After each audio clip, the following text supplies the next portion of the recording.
In this question, a circular hole of radius r at the bottom of an initially full water container is filled by a ball of mass m and radius capital R. The depth of the water is now slowly reduced. तो completely fill था और उसको slowly अब यहाँ पे height को reduce करने लगते हैं. Is now slowly reduced and when it reaches a certain value h naught, तो h naught यहाँ पे डायग्राम में दिखाया हुआ कुछ इस तरीके का है. The ball rises out of the hole. तो बॉल जो है वो यहाँ से राइज कर जाती है, ऊपर चली जाती है. We have to find the value of H naught. तो यहाँ पे बॉल पे जो लगने वाले फोर्सेस हैं वो फोर्सेस एक तो लिक्विड की वजह से है जिसको हम बाइंसी फोर्स बोलेंगे, और एक फोर्स फिर यहाँ पर हो जाएगा इसका वेट, और यहाँ से जो नॉर्मल रिएक्शंस आ रहे होंगे वो.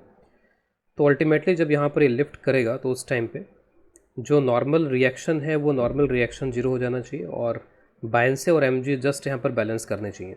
तो पहले तो बाइंसी की बात कर लेते हैं. एम में तो कोई दिक्कत नहीं है. बाइंसी के पहले यहाँ बात कर लेते हैं कि इस पे जो बाइंसी है वो बाइंसी यहाँ पे कैसे कैलकुलेट किया जाए ड्यू टू दिस लिक्विड. तो यहाँ पर जो बाइंसी हम कैलकुलेट करेंगे उसमें अब यहाँ पर ये चक्कर है कि लिक्विड से इतना कांटेक्ट में ये पार्ट नहीं है. ये जो पार्ट है वो लिक्विड के कांटेक्ट में नहीं है. अगर मान लीजिए कि ये एक स्फेयर होता और ये स्फेयर अगर कम्प्लीटली हर साइड से लिक्विड के कांटेक्ट में है तो लिक्विड इस पर हर तरीके से यहाँ पर प्रेशर के फोर्सेस लगाती, और इन सभी प्रेशर फोर्सेस का जो रिजल्टेंट होता है उसी रिजल्टेंट को हम बाइंसी फोर्सेस बोलते हैं. तो बाइंसी फोर्स प्रेशर फोर्स का ही रिजल्टेंट होता है.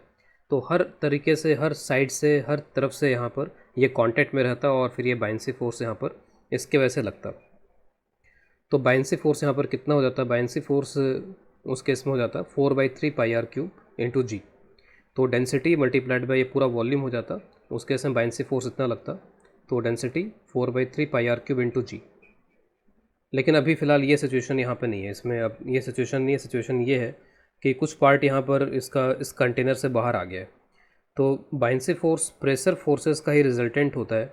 तो अब हमें यहाँ पर कुछ इस तरीके की एक बॉडी यहाँ पे लेनी पड़ेगी. सपोज़ मैं कुछ इस तरीके की एक बॉडी यहाँ पे लेता हूँ. Suppose it is something like this. ये इसका फ्लैट पार्ट हो जाएगा इस स्फेयर का, और फिर ये कुछ इस तरीके का.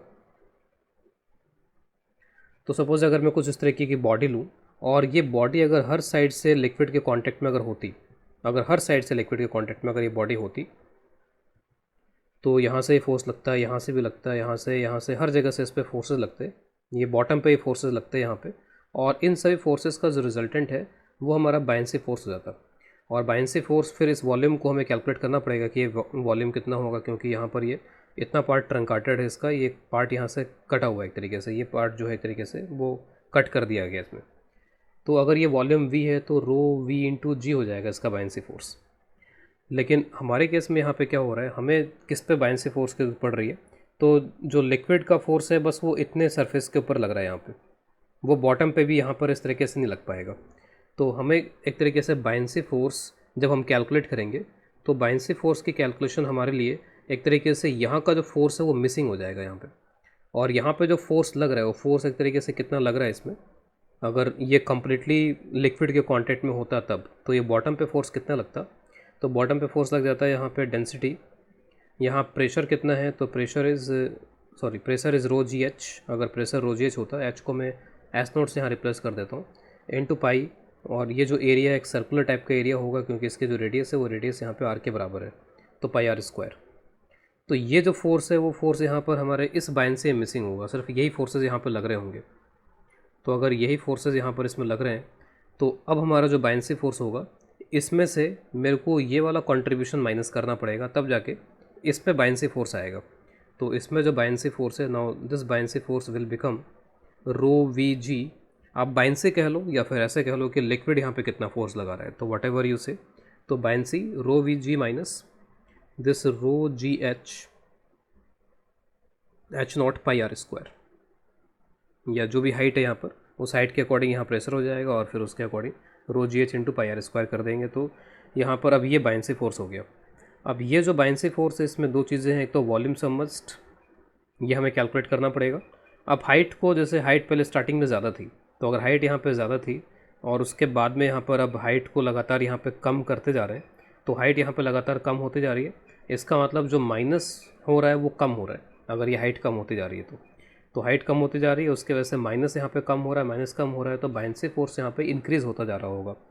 तो एज हाइट डिक्रीजेस, हाइट को यहाँ पे लगातार डिक्रीज़ किया जा रहा है, तो बायनेंसी फोर्स यहाँ पर लगातार इंक्रीज़ होता जा रहा है, इससे पता चल रहा है। क्योंकि ये वी तो यहाँ पर एक तरीके से फिक्स है, इट इज़ कम्प्लीटली सबमर्ज्ड, या जो भी यहाँ पर ये पार्ट है, जितना भी ये पार्ट है वो हमेशा लिक्विड के कांटेक्ट में रहेगा। यहाँ पर इट इज़ कम्प्लीटली सबमर्ज्ड ये वाला पार्ट, तो ये वी तो यहाँ पर फिक्स है, जो भी इसका वी होगा यहाँ पे। और ये एच को आप यहाँ पे लगातार कम करते जा रहे हो, एच को अगर आप यहाँ पे कम करते जा रहे हो तो जो माइनस है वो कम होने लगेगा, बायनेंसी फोर्स यहाँ पे इंक्रीज़ होने लगेगा। और बायनेंसी फोर्स अगर इंक्रीज़ होने लगेगा तो इस पे अपवर्ड फोर्स इंक्रीज़ होने लगेगा, और अपवर्ड फोर्स इंक्रीज़ होने की वजह से कभी ना कभी यहाँ का नॉर्मल रिएक्शन फिर जीरो हो जाएगा। अब आगे की जो भी कैलकुलेशन है उसमें जस्ट हमें यहाँ पर इस क्रिटिकल हाइट के लिए, इस क्रिटिकल डेप्थ के लिए बायनेंसी फोर्स को mg के बराबर करना है। तो बायनेंसी फोर्स को mg के बराबर करना है, लेकिन बायनेंसी फोर्स निकालने में बस अब ये एक मैथमेटिकल कैलकुलेशन है, जो कि हमें ये वॉल्यूम कैलकुलेट करना है कि इस तरीके का अगर स्फीयर का ये पार्ट अगर कट करके हटा दिया जाए तो अब ये वॉल्यूम यहाँ पर कितना है। इसके लिए हमें थोड़ी बस मैथमेटिक्स करनी पड़ेगी यहाँ पे। तो मैं वॉल्यूम कैलकुलेट करने के लिए एक मैथमेटिक्स यहाँ पे कर रहा हूँ।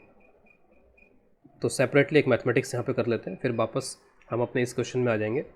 सपोज़ यहाँ पे एक इस तरीके का स्फीयर अगर दिया गया है, तो इस स्फीयर में मैं यहाँ पे एक डिस्क इस तरीके की ले लेता हूँ, एक डिस्क एलिमेंट ले लेता हूँ। तो डिस्क एलिमेंट अगर मैंने यहाँ पे ले लिया और यहाँ से y डिस्टेंस पे लिया, और इसके जो थिकनेस है वो थिकनेस यहाँ पे dy हो गई। तो डिस्क एलिमेंट का अगर मैं यहाँ पे वॉल्यूम निकाल के उसको इंटीग्रेट करूँ तो मुझे कुछ यहाँ से लेके यहाँ तक का वॉल्यूम वगैरह पता चल जाएगा।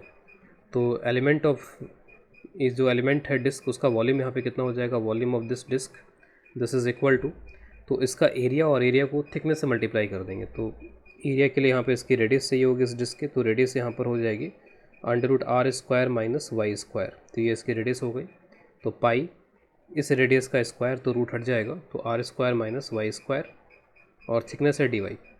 अगर मैं इसको इंटीग्रेट कर दूँ 0 से लेके कुछ y तक यहाँ तक, तो फिर मुझे ये पूरा वॉल्यूम पता चल जाएगा कि ये वॉल्यूम कितना है।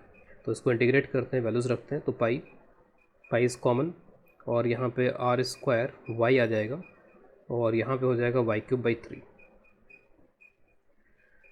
अब हमारे लिए यहाँ पर जो स्फेयर है वो स्फेयर ये वाला है। तो इस स्फेयर को अगर मैं यहाँ पर इस तरह से डिवाइड कर लूँ, तो ऊपर वाला तो ये जो पार्ट है इसका तो वॉल्यूम पता है कि 2/3 πr³ हो जाएगा, हाफ हो जाएगा। मैं इसका वॉल्यूम यहाँ पर निकाल लेता हूँ, और उसमें जैसे हमने यहाँ पर इसको y ले रखा है, तो यहाँ पर हमारे लिए कितना हो जाएगा वो देख लेते हैं। तो ये रेडियस कैपिटल R थी और ये रेडियस स्मॉल r थी इसकी, तो ये जो डिस्टेंस है वो हमारे लिए हो जाएगा √r² माइनस y²। तो y की जगह पे मैं इतना पुट कर देता हूँ √r² माइनस y², तो उससे ये नीचे का वॉल्यूम आ जाएगा, और वॉल्यूम आ गया उसमें ये ऐड कर देंगे तो टोटल वॉल्यूम आ जाएगा। तो इसी में आगे करते हैं यहाँ पे, तो v डैश में नाम देता हूँ इसको, तो ये v ये है, और यहाँ पर ये v डैश नीचे वाला।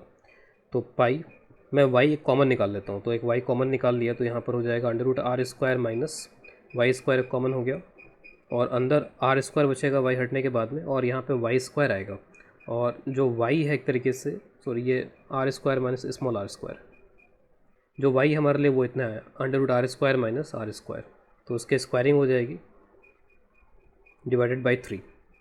थोड़ा और सॉल्व कर लेते हैं इसको, तो it will become pi √r² minus y², यहाँ से 3r² माइनस r² हो जाएगा 2r² प्लस स्मॉल r²/3। तो अब इस पूरे का वॉल्यूम लिखने के लिए हम लोग तैयार हैं। तो जो हमारा वॉल्यूम रिक्वायर्ड है वो वॉल्यूम यहाँ पर हो जाएगा, एक तो हो जाएगा 2/3 πr³ ऊपर आधा, और नीचे जो आधे से कम है उसका वॉल्यूम हो जाएगा पाई √r² माइनस y²।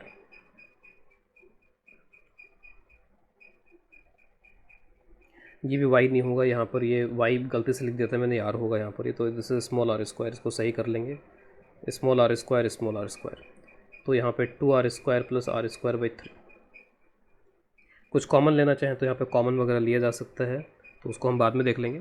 तो अभी हम अपनी इक्वेशन बनाते हैं। इक्वेशन यहाँ पर जस्ट हमें अब यहाँ पे लिखना है buoyancy force is equal to mg। जब ऐसा हो जाएगा यहाँ पे, तो नॉर्मल रिएक्शन विल बी 0, और ये लिफ्ट करने कंडीशन में जस्ट आ जाएगा। तो बायनेंसी फोर्स हमारा ये पूरा ही एक तरीके से, तो बायनेंसी फोर्स में बस जो v आया उसको रो जी से आप मल्टीप्लाई कर दो, तो दिस इज़ रो जी, और ये पूरा v, इसमें मैं ये कॉमन लेता हूँ यहाँ पे 2/3, तो यहाँ से ये सॉरी π/3 कॉमन आ जाएगा, पाई और 3 दोनों में है, तो π/3 इज़ कॉमन, अंदर यहाँ बचेगा 2r³ क्योंकि π/3 कॉमन आ चुका है, और यहाँ पर बचेगा √r² माइनस r², तो एक्सप्रेशंस थोड़े से कॉम्प्लिकेटेड आएंगे इसमें, यहाँ पर ज्योमेट्री थोड़ी कॉम्प्लिकेटेड है इसकी। तो this is the buoyancy force, now this is equal to M जी।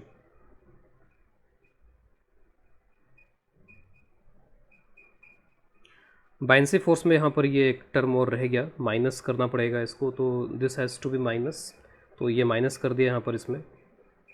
और मैंने रो जी यहाँ पर जो है वो कॉमन ले रखा था, ठीक है, मैं अलग से लिख देता हूँ इसको, rho ji H pi are square. तो ये टर्म तो हो गया रो वी जी वाला टर्म, और ये टर्म हो जाएगा minus rho G pi are square, और एच जो है एच नॉट के बराबर है, this is equal to M G.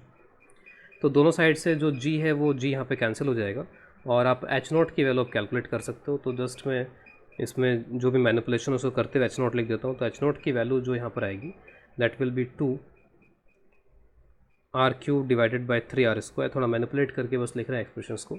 तो 2 R square plus R square divide by 3 R square,